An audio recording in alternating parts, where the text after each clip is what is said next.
Okay, hi, and welcome back to the Home Sweet Home podcast with Marissa. I'm your host, Marissa O'Connor, with the Charlotte Cole Group at Keller Williams, and I'm really excited because today we have a very special guest, Mr. Tim Colson with City View Home Lending. How you doing, Tim? Marissa, I'm doing great. Thank you so much for having me here today. I'm looking forward to spending a little time with you and talk about real estate and mortgages and anything else we want to talk about. So, Me thanks for having me. too. Well, thanks for being here. Tim is here in our office, and we're so lucky to have him because if any of the realtors here have any loan questions, we kind of just pop our head into his office and probably more than he appreciates, and we ask him all the questions. So we're so Yeah. grateful to have him. Well, it's awesome to be in the office, and it does because our business is a relationship business, so it's nice to be able to face conversations. Not everything is always goes smoothly, so sometimes, you have to have conversations to really talk through things to come to a good outcome. So I love being in the office. I love the relationships. It's been great to get to meet you and Charla, and we just like being in the office and being around people. So love being here. Likewise, my friend. Okay, so to kind of just let you in on what I've been doing with this podcast so far, I am like walking through the Your First Home book by Gary Keller and Jay Papasan. Have you heard of this book? I have heard of it. Yes, ma'am. Okay, so I'm going through it chapter by chapter, and I'm trying to help people who have maybe never purchased a home before, or it's been a long time since they've purchased a home, kind of navigate through the process and talk about all of the jargon that goes in our business because there can be a lot of words that aren't used in everyday normal life that people are trying to jump in and figure out what home buying is all about, and they're like, I don't know what half of these words mean. And I'm saying that as a person who's bought a home and then like been outside of this world brought in, not knowing a lot of the terms. So I'm just kind of wanted to talk to you today about someone comes to you or Charla, refers one of her clients to you and they ask like, okay, I need a home loan. Like, what do I do? Where do I start? What would you tell them? Yeah, and that's a great question. So basically, what we try to do is we try to sit down and have a quick call with them and just kind of go over what are they trying to do, what are they looking to do, and then you're finding out, just kind of some quick questions, where they're trying to move to, how much are they trying to spend, what kind of job do they have, are they self-employed? Or are they a W 2? Just trying to get some general information so we kind of know where we're starting. And then what we'll do is we'll send them an application and we ask them to fill out the application. And at that point, we're going to pull credit. And credit is a big part of the buying process. And it's a way that you can, and I hate to say use the word eliminate, but as you're going through it, that's the first step. And if we get to a point where somebody needs help with their credit, we're able to do that too. So, you kind of take that first step, fill out an application, make sure they have the proper work history. They've lived, in their last 2 years. You pull their credit. So it kind of gives you a big general overview to start the process. Right. If And somebody, we kind of go through their credit to make sure that everything on their credit report is really theirs. You'd be amazed how many times you pull somebody's credit and there's maybe an item, oh, I've already paid that off, or that's not mine, or different things. So we're just trying to work through that process to start. right.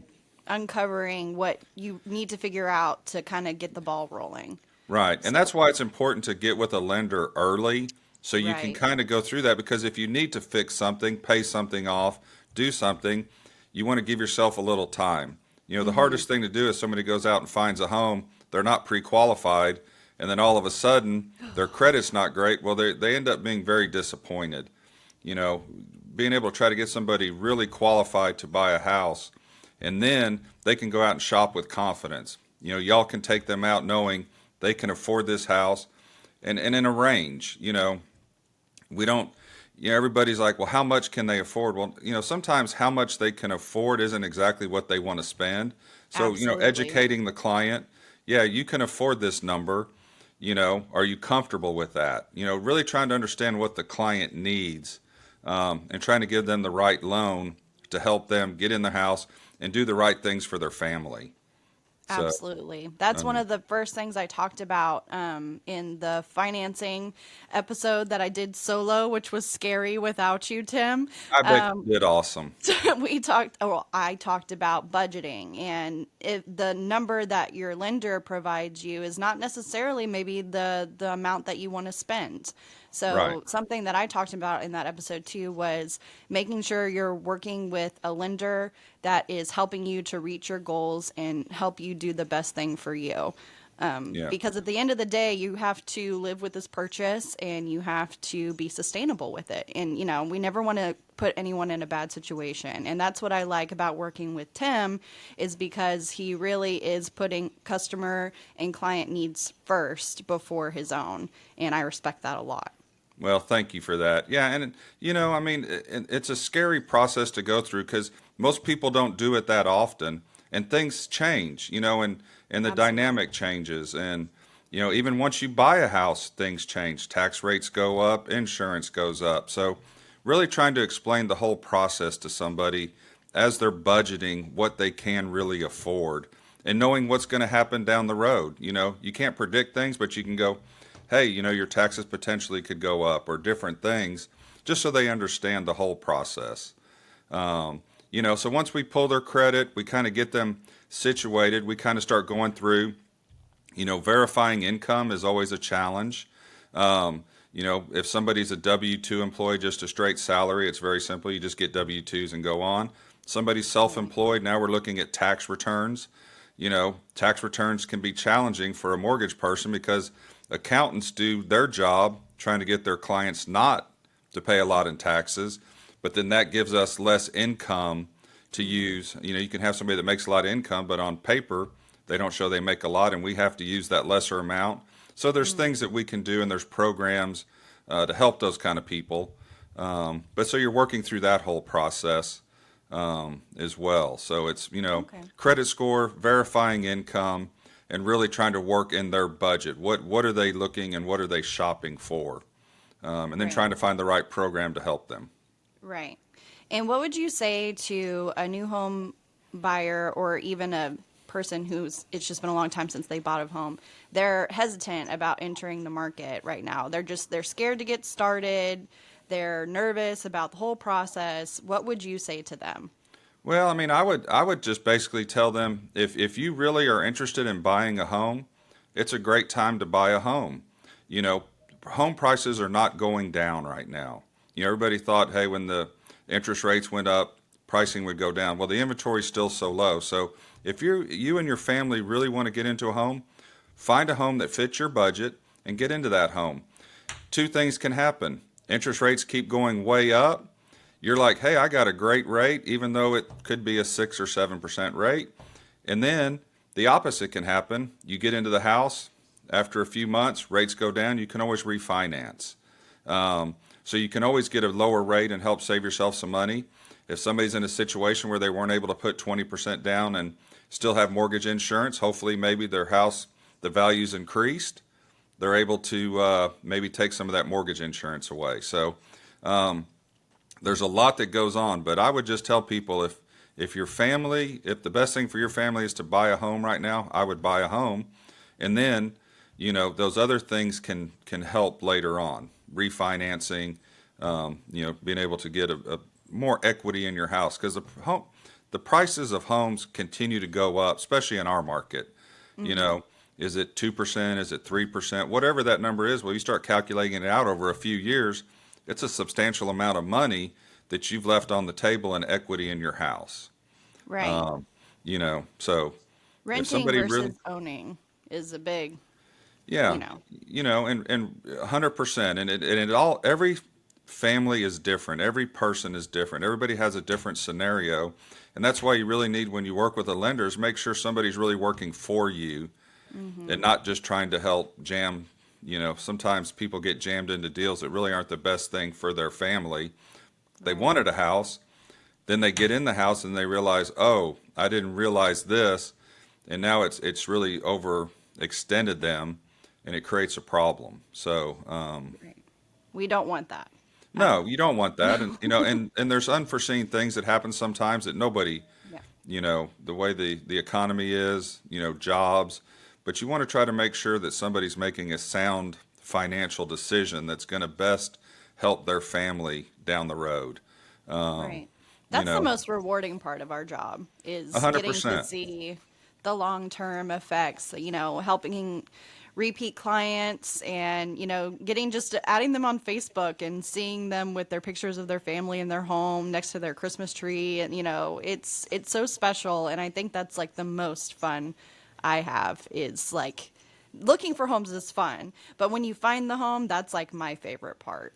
No, when you go to the closing and you sit down with somebody and know what you've done to help them, there's not a better feeling. If it's a first time home buyer or somebody that's buying their 10th home, you're helping, and I walk around the office, I'm always saying, hey, make people's dreams come true. But kind of that's what we're doing. We were helping people. If it's a first time home buyer, they maybe thought I never could afford a home or I never was going to have my own home, you know. Right.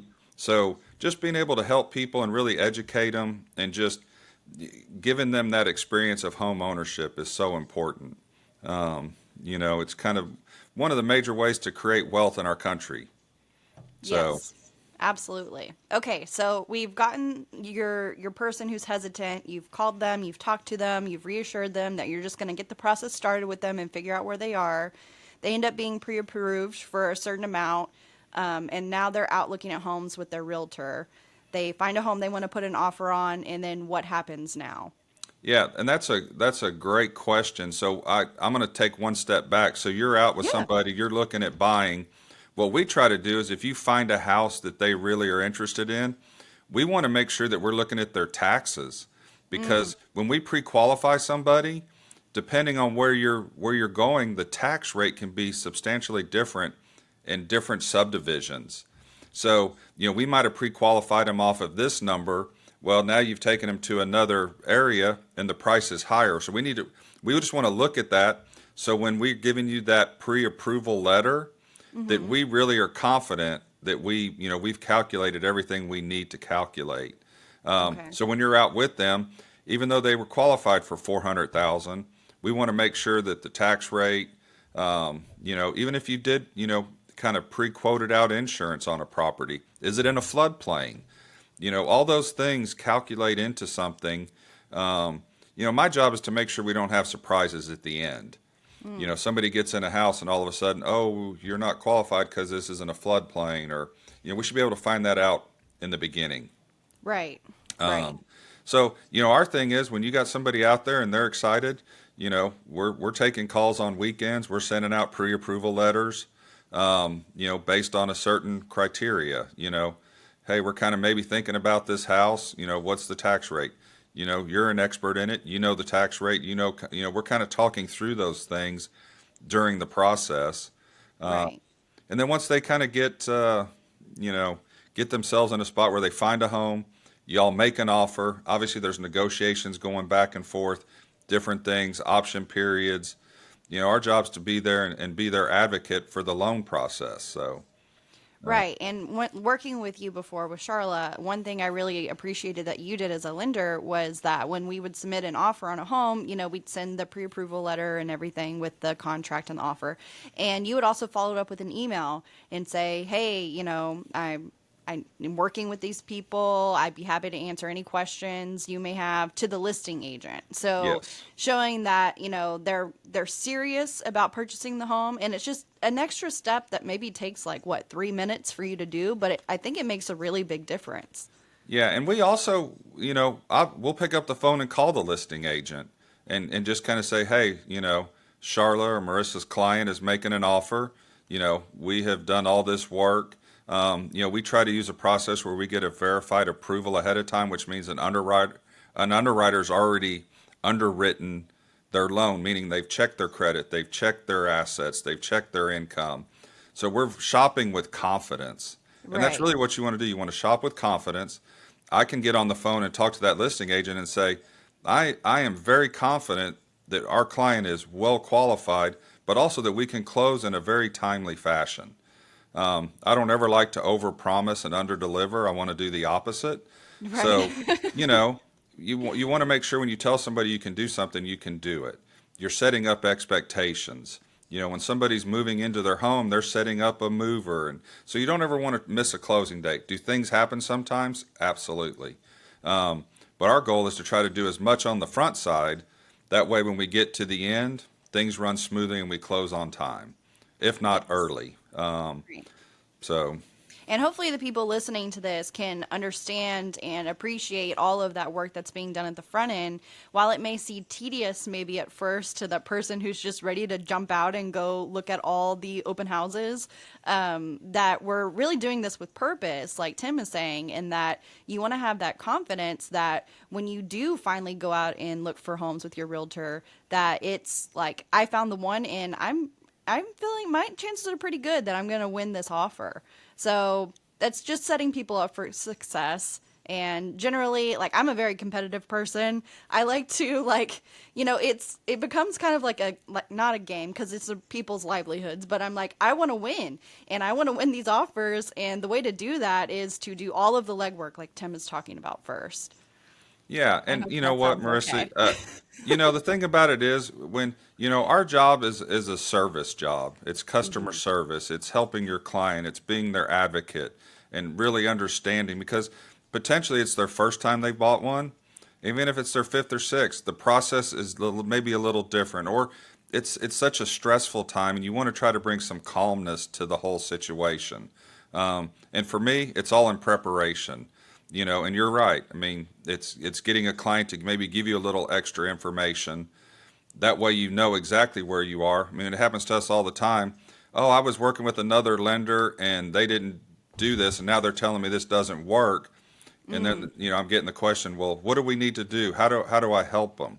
mm, Well, let's make sure we're getting all the proper documentation up front instead of just taking somebody's word for it. Because sometimes a client, they might make $10,000 a month, but we only can verify that they make seven. Well, right, that's a huge difference right. in what they can qualify for.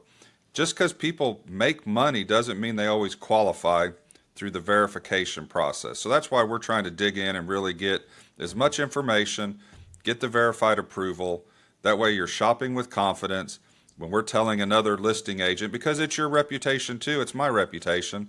When I tell somebody, hey, our client's good, I want it to be good. I don't want to have to come back later and go, oh, I made them, and mistakes happen. But, Hmm.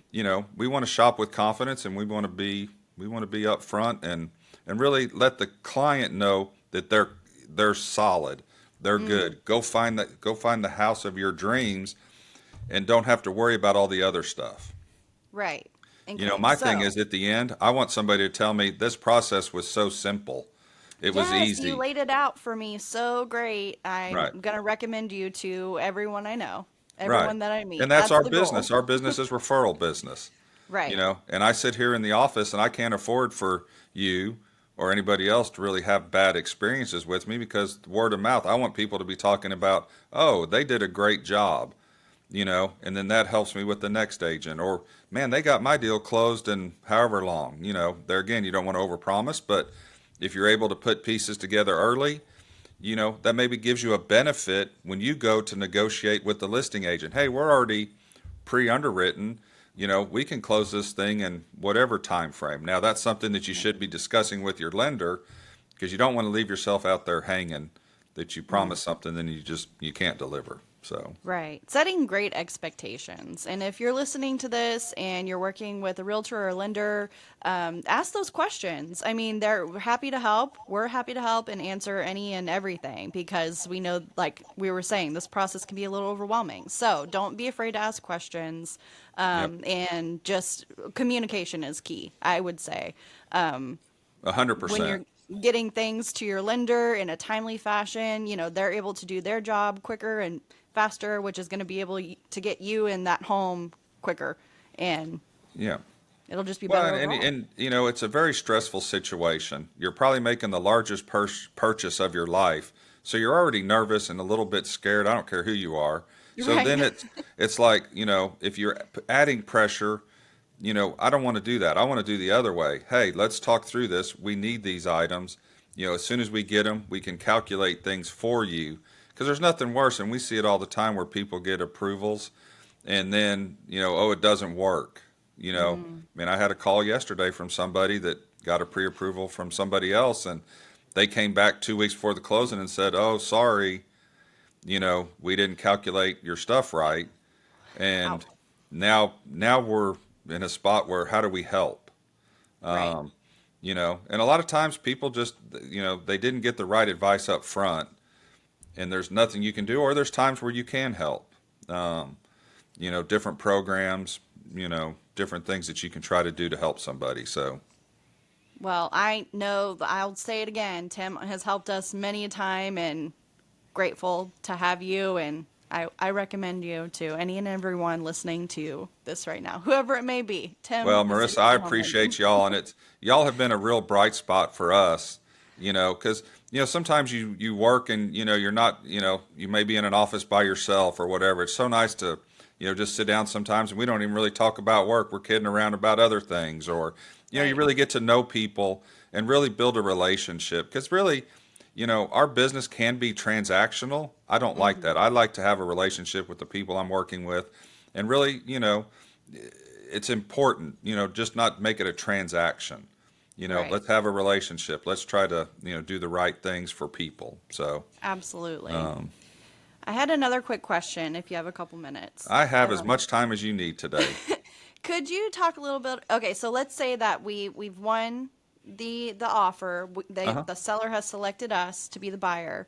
Now we're under contract. Can you talk about the appraisal process? And I'm fast forwarding a little bit through because Sure. I'm passing up option period and all that stuff because I'm going to talk about that soon. But I wanted to Okay. talk to you about the appraisal process. Yeah, so I mean, okay, we're all excited. We've won the offer. Now what happens? Like you said, there's an option period, you're doing an inspection. We're kind of waiting for you to give us the, hey, we're good to go, we're going to go. Hmm. Back the last few years, the appraisals were taking a little bit longer. Right. That process has sped up some. So what we're going to do is we're going to, reach out to the client. They're going to pay for the appraisal up front. Um, and then in our scenario, it goes into what's called an AMC. It's basically a group of appraisers, and it goes into a bidding process, and somebody just picks up the appraisal. Okay. Um, at that point, we really don't have the ability to communicate with the appraiser. Mm. It kind of comes down to the appraiser, can talk to a realtor, can get some comps and do some different things. Um, but the appraisal process right now, we're seeing them anywhere from about a week to 10 days.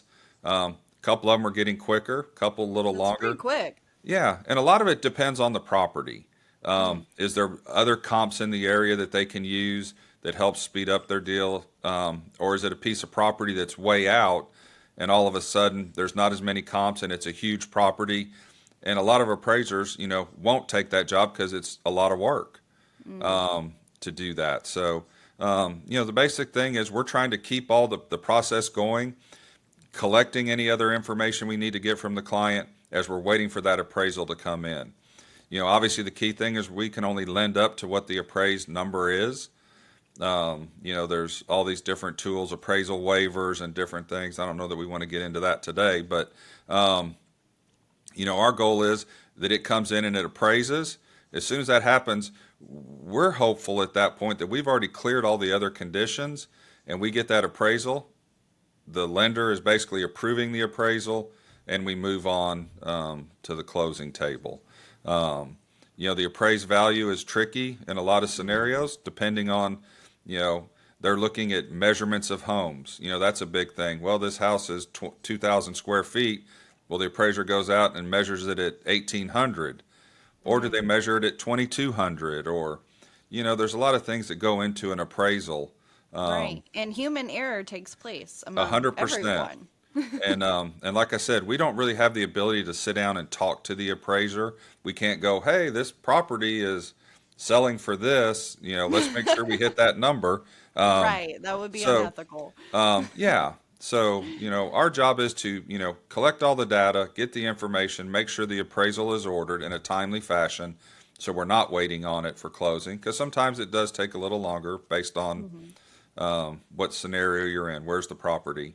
Um, and then we just get the information back, and then we go from there. Is it a little short? We then, as a realtor, you're dealing with the other Right. side. You're talking to us. Does the client have the money to maybe offset a little bit of that? Do they need to negotiate it? Whatever the scenario is, your lender's an important part of that to make sure that the client's getting the right experience. Right. So that is super helpful to hear about all the back end stuff because I've been, helping out Charla and seeing just like the email came in and saying like, oh, it made appraisal or it didn't make appraisal, but hearing like the steps behind it always helps me to better understand. Yeah, and there's other things that happen in the process. The client needs to get the appraisal, at a minimum of 3 days ahead of the closing.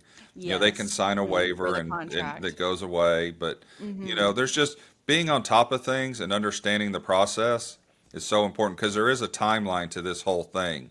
There's certain Right. time you got to send out an initial disclosure to when you send out the closing disclosure, Right. and making sure the client is signing, and it's important that the client is doing what they need to do. So you need to explain to them why they're doing these things, and it's not because we just want them to do it. Some of the stuff is regulated.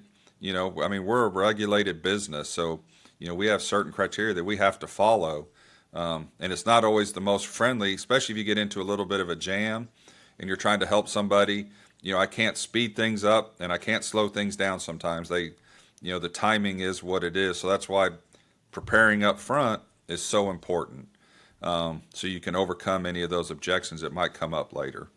Absolutely. So I would say like the main takeaway from you sitting down and talking with me is communication. We're going to do our homework early and often and have all of our ducks in a row so your lender and your realtor and you can be set up for just like all the success in the No, world. absolutely. Yeah, I mean it's all, let's do the work on the front end. So when you're out shopping, you're shopping with confidence, and then when you make an offer, we can make the best offer. The market is competitive right now. The inventory's a little low. So you want to make sure that you're putting your best foot forward, whatever that means for your situation. And if it means me having to make a phone call on your behalf, I would love to do that.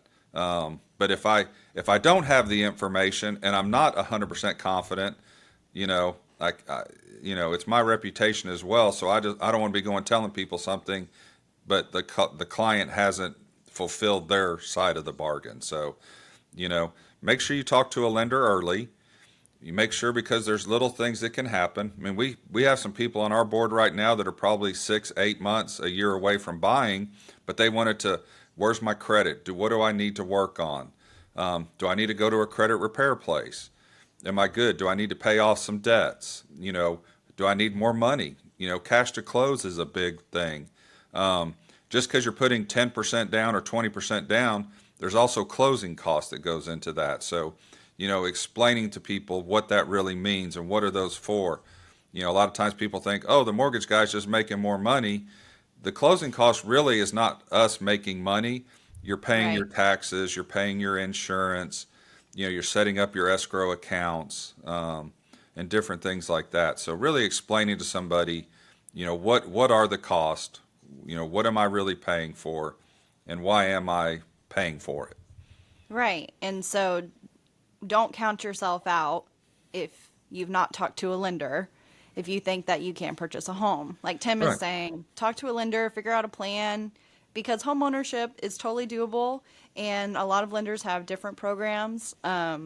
I said in the last podcast, interview a couple of lenders. We always recommend 2 to 3 just to make sure that we're helping our client connect with the best lender that's going to work the best for them, that has the best programs, and that benefits you ultimately in the end. So just like we say, interview more than one realtor, interview more than one lender, Yeah. and And it'll you know work what, out. and you say that, and I agree with you that, and the question always comes out is, well, all these people are pulling my credit, and it does have an effect on your credit if, a bunch of people are pulling it. It's not as big if you're going to a couple different lenders, especially if you're doing it in the same time frame. Right. I look at it as, okay, they're shopping for a home. I mean, you go shopping for a car, you might I mean, you go sit at a car dealership and they can have 10 different banks pull your credit, and Woo. it can hurt your credit score coming out of Hmm. that transaction. Do you know the time length of like how many days your credit can be pulled in that short amount of Yeah, time? I mean, I could tell you It some stuff, probably but differs. it differs on every scenario. You know, we do a tool, we do soft pulls for people. If somebody comes in and goes, "Hey, I don't think my credit's that great," so we'll do a soft pull that doesn't affect their credit. So it's Hmm. basically pulling from one bureau, and it allows us to look at their debts and gives us an idea of their credit score. So then we kind of can go to them and go, "Yeah, your credit's okay, your credit's not good," you know. It And gives you kind an of give idea it without gives you having an to idea pull them. without a direct hit. Okay. You know, but if you're giving somebody a real pre-approval, you really need to have a full credit pull. Right. But if you're coming in just trying to see where you're at, the soft pull would probably be a good option. Yeah, and you know, we always hear this thing as well when you talk about credit. You know, oh, I looked at Credit Karma and my score was 770, yet you pulled it and it's 640. Well, they use a different tool to pull your credit. It's kind of like your banks. They're using a different tool, so your score tends to be higher. You looking at those. If you're really trying to look at what your score is, go directly to the three bureaus and Hmm. look there, and you'll get a pretty accurate number. If you're using one of these other outside things, usually it's higher than what your score really is when we would pull it. Okay, that's good to know. I didn't know that. Yeah. Thanks, Tim. Okay, my last question for you. I was just going to ask, how did you get into this business? Because I don't even think I've asked you that as a friend. That is a great question. I kind of came to mortgage a little later in life. I was a golf pro coming out of college. So I was the What? golf pro at the Woodlands Oh for my gosh. in the 90s. And then I did some other Okay. stuff. I had a job where I traveled about 40 weeks a year. That kind of came to an end. I just couldn't do it anymore, and I wanted to be at home. A good friend of mine who's a realtor, I went to him, had coffee. I'm like, "Hey, I want to become a realtor," and he goes, "No, you don't." Oh And I was like, no. "Okay, gee, thanks." He goes, "With your personality and how you are, you should get in the mortgage business." Oh, what a great friend. And so I literally said, "Okay, hadn't thought about that, but let's do it." So, you know, at that point, did some classes, took a test, and now, you know, several years later, here I am. So, How many years has that been? little over 5 years. Okay. Yeah, Awesome. yeah. So, you know, I love helping people, and this business really allows you to do that. Is there challenging Absolutely. days? Absolutely. But there's nothing better to your point. When you get to the closing table at the end and you're able to see somebody that, you know, you've really made happy by helping them, it's just a great feeling. It is. Tim, thank you so much for taking time out of your really busy schedule to sit and talk with me all about mortgage and loans and all the stuff because when I was doing it solo, I was so low, I was sad. So I'm so happy Hey, to talk well, with I you. appreciate the invitation, and anytime you'd like me to come back on and sit down and talk, we can talk about mortgages or whatever else you want to talk about. So I do appreciate you and Charla very much. Y'all have been great for us and great to us, so we really appreciate that, and I'll look forward to the next time we can sit down and visit. Me too. Thank you. You bet. Have Bye, a good one. guys.